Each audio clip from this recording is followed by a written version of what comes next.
Olá, eu sou a psicóloga Cleonaide. Estou trazendo para você mais uma reflexão do canal Reflexões Filosóficas e Psicológicas.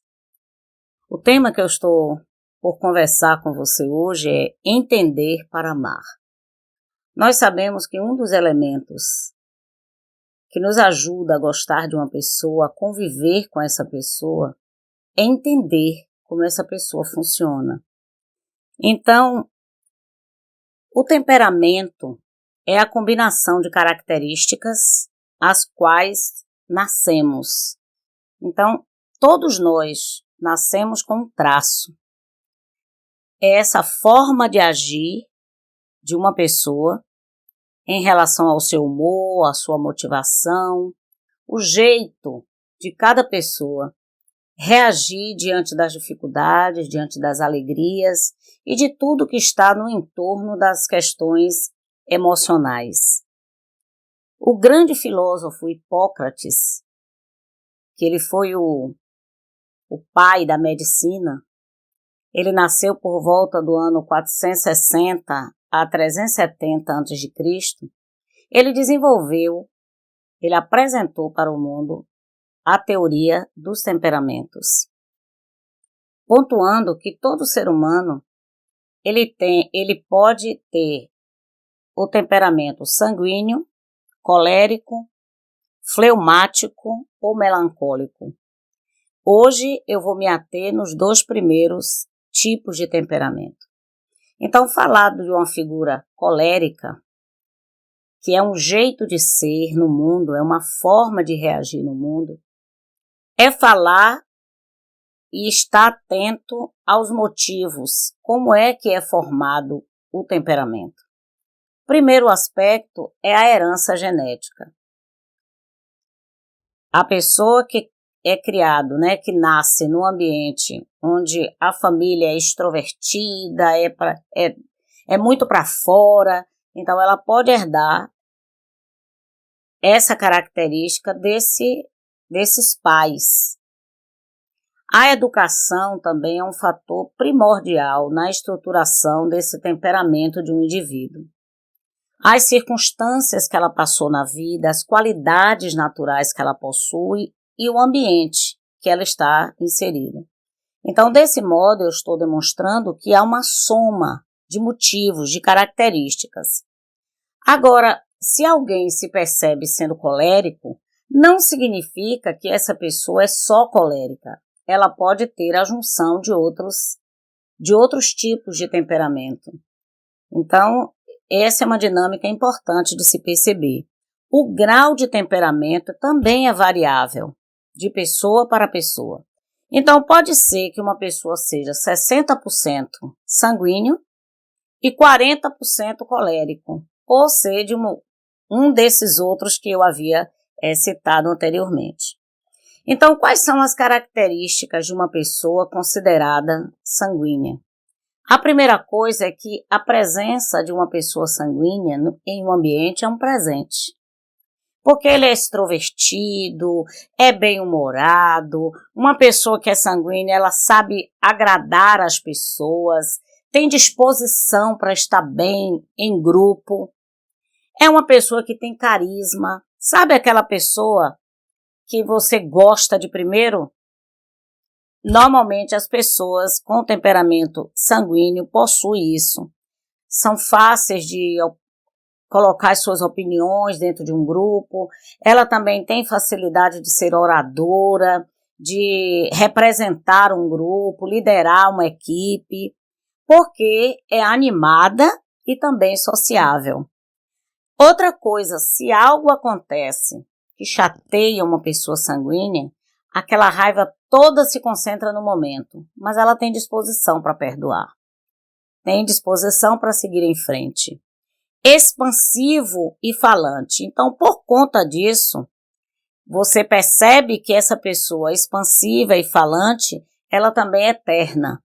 Ela tem uma ternura, tem um jeito de tratar o outro de maneira amigável. Mas porque o sanguíneo é muito para fora, então ele tende também a estar distraído com os detalhes que estão à sua volta. É otimista em relação à vida, positivo. É uma pessoa que está sempre disposto a dizer para você que amanhã pode ser diferente, que amanhã as coisas vão melhorar. É uma pessoa que pode colocar você para cima com facilidade. Tem também pontos positivos e também pontos negativos, como todos os temperamentos. Então, a gente identifica uma impulsividade, porque o comportamento do colérico é sempre de resolver, é de sempre criar uma situação, assim, no sentido da resolutiva, né? Então, é impulsivo. Como o sanguíneo, ele quer sempre resolver, ele tende a não ouvir, porque o foco está na solução. E muitas vezes a solução ele entende que já está na cabeça dele.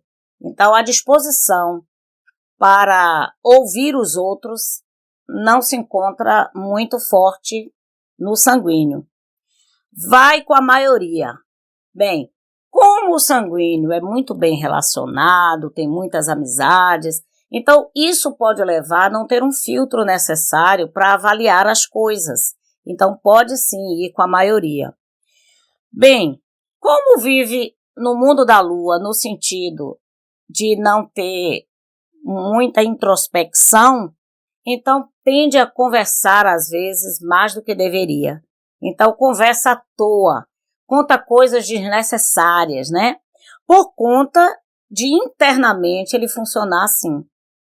São explosivos também. Agora, por que o sanguíneo é explosivo? Porque ele cria uma expectativa, ele trabalha com todo o coração, com toda a energia, com todo o gás.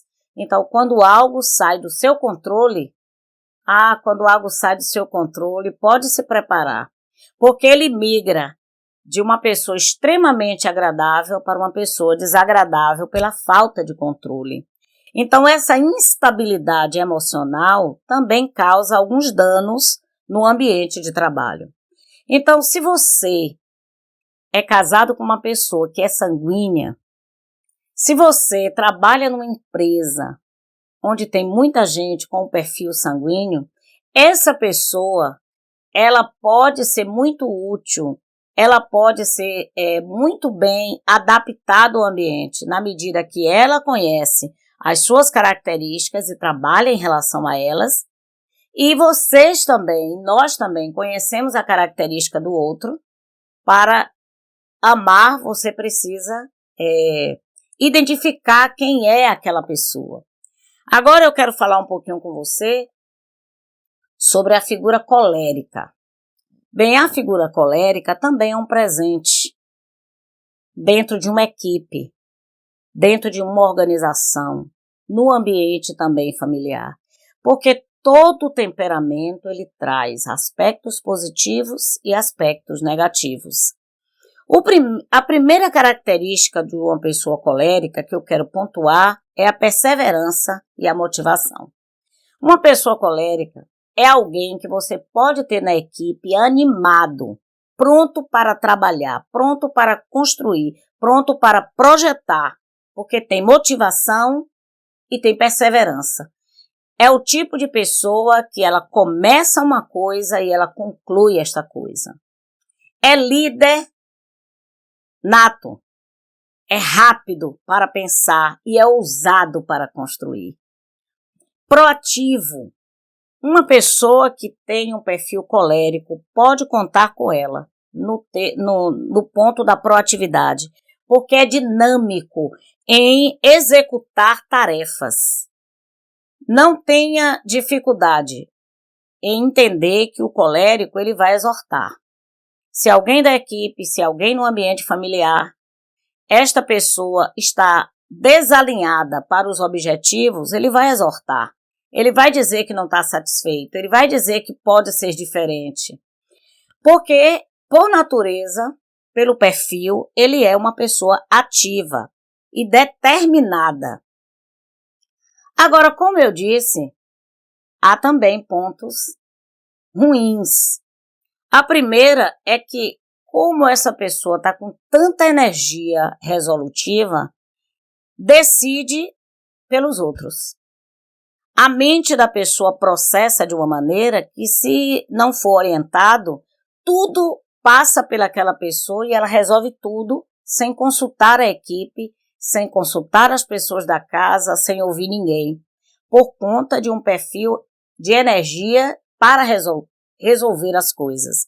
Então, tende a dominar o ambiente, tende a ser mandão. Usa os outros para benefício próprio. Então, se existe um projeto, então, o colérico, ele visualiza quem pode ser favorável a esse projeto. É sarcástico quando percebe que o outro não está lhe acompanhando. É intolerante com os fracos, é intolerante com quem raciocina de maneira mais lenta, é intolerante com qualquer pessoa que não seja acelerado como ele é. Impaciente, explosivo e, às vezes, agressivo com o outro. Então, muitas vezes, uma pessoa que é colérica, ela precisa estar pedindo desculpa aos outros, porque excedeu na maneira de falar com o outro. Como ele é colérico, ele tem também dificuldade para perdoar, porque no entendimento, o outro teria que estar na mesma conexão que ele e se sente extremamente magoado quando ele não é compreendido. Muitas vezes, essa altivez prejudica o seu relacionamento em sociedade. As emoções, então, se torna difícil de controle em grupo, porque você nunca sabe exatamente o momento da sua explosão. Então, intempestivo, acelerado e nervoso. Imagine o que significa ter alguém que não sabe se controlar quando é contestado. Isso é uma coisa difícil de lidar. Extremista, né? Então, ou a pessoa é 8 ou é 80. Desse modo, o fato de eu estar tratando duas formas de temperamento, eu quero pontuar que seja qual for o temperamento, você pode evoluir. Seja qual for os seus pontos negativos, você pode melhorar.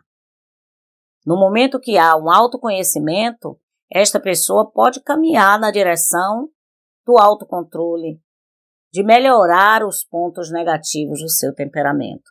Mas em casa, no ambiente de trabalho, no ambiente de amizade, essas características vão estar atentas. Então, na próxima semana, nós vamos conversar sobre as duas outras formas de temperamento.